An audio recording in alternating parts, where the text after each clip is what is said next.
If you really want to manifest your soulmate, you want to assume the energy of what it feels like to be in that romantic state. Gabrielle Bernstein, a role model for spiritual seekers. Welcome back to Dear Gabby, my friends. Today, we are talking about how to manifest your soulmate fast. Now, you might be in a relationship, you might be married. This also applies to you. How to manifest more love in your current relationship. I use these tools for myself, guys. I've been married for a while now, and I'm using these tools for myself. So let's jump in. The first thing I want to recognize as I lean into this topic of manifesting love is that we want to make sure that we're not trying to attract someone to complete us. But what we recognize is that the more full and complete and whole we become inside, the more of a magnet we are for that love and that romance that we desire. The more we focus on how we want to feel, the love that we can access inside of ourselves, the momentum of energy, the alignment with the universe, the more likely we are to attract that love into our life or to create more of that love in our current relationships. So again, this is not about finding someone to complete us. It's about becoming who it is that we want to be in the relationship so we can attract more of what we want. I really want you to stick around all the way through to the end of this because I'm going to reveal the most important tip that needs the earlier tips to cultivate to get to this place. The first manifesting tip we got to start with. You have to be crystal clear about what it is that you want to attract. When I was in my 20s wanting to manifest my beloved, I had a coach and she taught me something that I will share with you to this day. It was to have this list, a very clear list of non-negotiables. And you can have non-negotiables and then you could have your nice to haves. But your non-negotiables are the most important part of this list. So a non-negotiable looks like they have the same values as me. They're kind to me. They respect me. What a non-negotiable might not be that like, oh, they're 6'5". Like that's not a non-negotiable. You're not necessarily going to get 6'5". I have a great story. So my coach at the time, Ra, she had this list of all the things that she wanted. And on the list was she wanted a tall black man. And she had this great list of all these beautiful things. And she met this guy, Corey. And Corey was amazing. He had the best attitude. He had everything on her list. But she didn't even realize it was him. Why? Because he was short, white, and Jewish. He wasn't the tall black guy she was looking for. So the confusion there is we want to make sure that some of these things that might be a nice to have are not the non-negotiables, because had she not been clear about her non-negotiables and had that clarity about what she really needed, and then had the nice to haves here on the side, she might have missed the miracle of her beloved. And so this is the message I want you to take in. Have your list of what's non-negotiable, and then your nice to haves. Okay, maybe a nice to have is that he's tall, but that may not be what the partner shows up as. They might show up in a different form than you expected. Be very crystal clear about what is non-negotiable. So a non-negotiable, again, is they show up for me. They're aligned with my core beliefs. They are kind. They are supportive. Maybe a non-negotiable is even that they're financially stable. That might be a non-negotiable for you. But then the nice to haves would be things like tall or works in the same business path as me, or even a nice to have might even be like has the same spiritual beliefs as me, because that's a hard one to make a non-negotiable. Not everyone that we attract in our life is going to have the same spiritual beliefs. They might be open to our beliefs, but we can't force our faith onto others. So be clear and make a very, very crystal clear list. What is non-negotiable? What will I absolutely not live without? Right? Kindness, respect, appreciation, certain morals. These are non-negotiables. And then what are the nice to haves? And just have the nice to haves hanging out there. But when you go on your next date or you're in your relationship that you're currently in, look at that non-negotiable list, speak up for it, ask for what you want, be clear about it, and you sort. You're in these relationships, you're on a date and you're like, oh, that's a non-negotiable. Doesn't have that non-negotiable. Moving on. Moving on. Do not waste a moment in a relationship where the non-negotiables are not in alignment with yours. But don't put 1,000 things on your non-negotiable list. Just have it be specific, be clear, be very, very important things that you really feel to your core you must have to feel complete in this relationship. Okay. Very, very clear. If you have questions about this, leave the comments below and I'll answer your questions. You can also throw some non-negotiables at me in the comments below. I'll give you some guidance. I can coach back and forth with you a little bit. The second step is to act as if. If you really want to manifest your soulmate, you want to assume the energy of what it feels like to be in that romantic state. I'll give you this with a story. When I was in my 20s trying to manifest my beloved, I remember walking through the streets of New York City and feeling as if I was holding hands with my beloved. And I would feel the energy and I would call in the energy. And even though there was nobody next to me, I actually would have my hand out to the side and just sort of call in this energy, a feeling of just walking through the streets of the West Village of New York City with my beloved. And I would assume the feeling and I'd go for romantic walks with this energy. And it might sound a little weird, but it was really beautiful. I felt so good in those romantic walks. So fast forward now, I've been with my husband since 2007. So we're almost 2 decades, but 18 years later, having been with my now husband, I will deeply tell you that the most beautiful thing that we do together is walk through the West Village holding hands. And it's one of our favorite things to do is just go for a walk holding hands in the village. That manifestation became my reality. And it's the core energy that I wanted to bring into my life. So do something and feel something that is in alignment with that desired soulmate energy. It could be that you go for the walk, or maybe you're going to the theater and you're watching a play and you're feeling like your partner and your beloved is there with you, or you're journaling a feeling that feels so good and you're sort of visioning and dreaming and journaling. Assume the energy, act as if, assume the feeling that that beloved is by your side, even when they're not here yet, because when you start to cultivate that energy starts to attract and magnetize more of what you want into your life. That energy is what manifests. So try this out. Go journal. What does it feel like? What does it look like? Physical movement is a very powerful way to bring in the energy of what it is that you want to manifest. Go to your yoga class, envision your beloved next to you on the mat, whatever it is. Go to your coffee shop and just sit there looking out the window, feeling as if that partner is there with you. Assume the feeling. This is a good one. It'll come into your life, I promise you. The third step is to be your authentic self. There is nothing sexier than your authentic self. Do not think that the persona that you put out there, the Instagram face, the showiness, the sort of false pretense of who you think you are is going to be what's going to attract your partner. First of all, that's actually not attractive. That fakeness, that misalignment, it's not attractive. Trying to be the cool girl or the cool guy, that's not attractive. So it might work for a second, but it doesn't actually last. Ultimately, what really sucks about that too is that once you actually get into the relationship and that's not who you want to pretend to be anymore, you don't know who you are.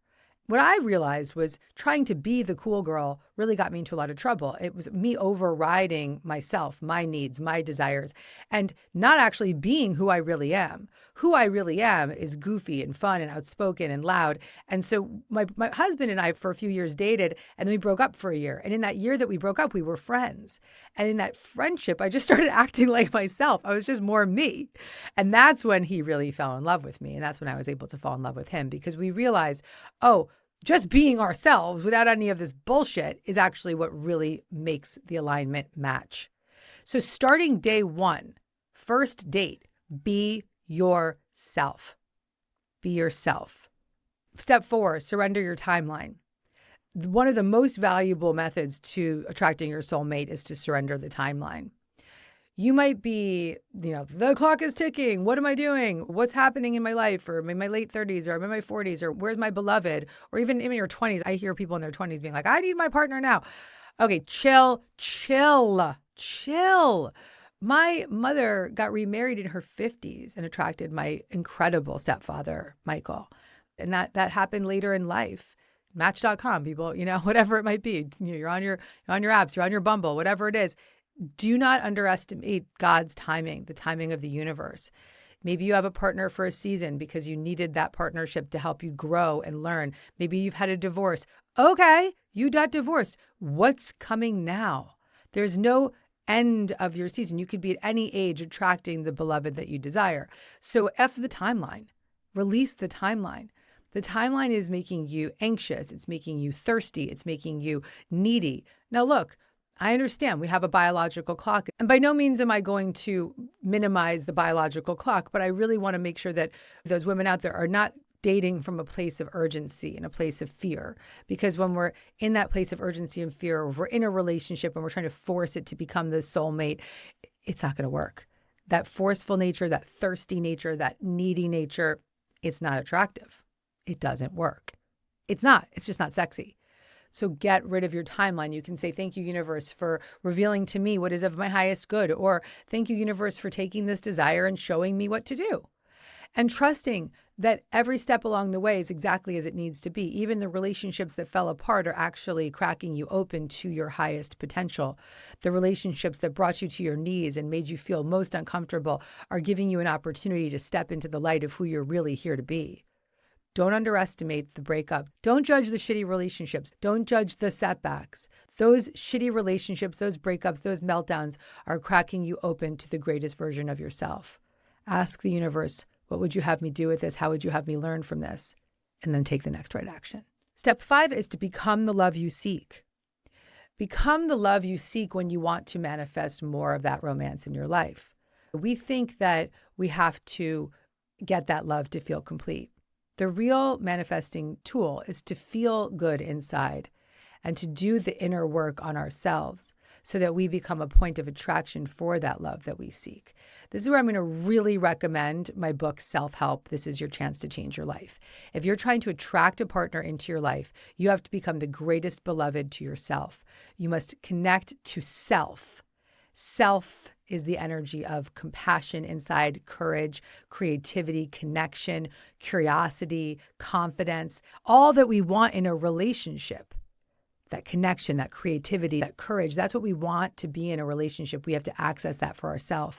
In my book, Self-Help, I'll give you a 4-step tool for healing the burdened parts of yourself, healing the younger parts of yourself that carry the beliefs of I'm not worthy of love, I'm inadequate, I'm unlovable, I'm not good enough.